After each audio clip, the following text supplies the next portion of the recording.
Hi friends, నేను మీ Soni. Welcome back to అమ్మతో వంట. ఈరోజు వీడియో వచ్చేసి నిమ్మకాయ ఊరగాయ. చాలా ఎక్కువ రోజులు నిల్వ ఉండేలాగా ఈజీ మెథడ్లో చూపించబోతున్నాను.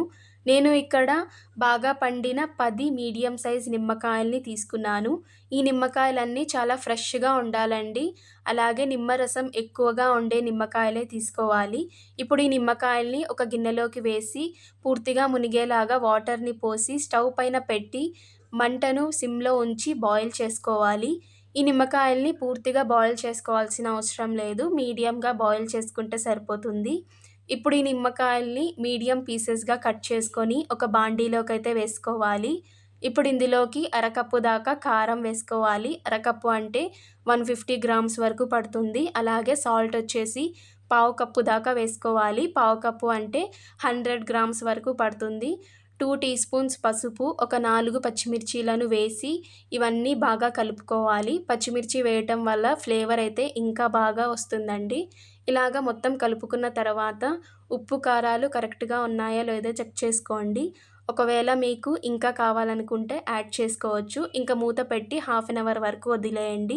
ఇప్పుడు తాలింపు కోసం కడాయిలోకి పావు కప్పు దాకా ఆయిల్‌ని వేసి ఇక్కడ నేను 2 వెల్లుల్లి గడ్డల్ని బాగా కచ్చా పచ్చాగా దంచుకొని ఈ ఆయిల్లోకైతే వేసుకోవాలి.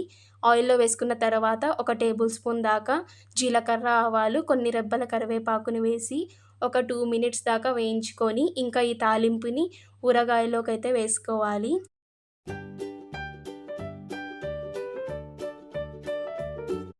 ఇలాగా అంతా బాగా కలిపేసుకున్న తరువాత మూత పెట్టి ఒక 24 అవర్స్ వరకు అలాగ వదిలేయండి. 24 అవర్స్ తర్వాత చూపిస్తున్నాను. ఆయిల్ అయితే పైకి తేలుతుంది కదా! ఇలాగా ఇంట్లోనే చాలా ఈజీ మెథడ్‌లో ఈ ఊరగాయనైతే చేసుకోవచ్చు. ఎక్కువ హడావుడి పడాల్సిన అవసరం లేదు. పర్ఫెక్ట్ మెజర్‌మెంట్స్‌తో చేసుకుంటే మాత్రం ఈ ఊరగాయ చాలా టేస్టీగా ఉంటుంది. అలాగే దీన్ని ఎయిర్ టైట్ కంటైనర్‌లో స్టోర్ చేసి పెట్టుకుంటే 3 మంత్స్ వరకు పాడవకుండా చాలా బాగా ఉంటుంది. సో, ఈ ఊరగాయని కూడా మీరు ట్రై చేసి చూడండి.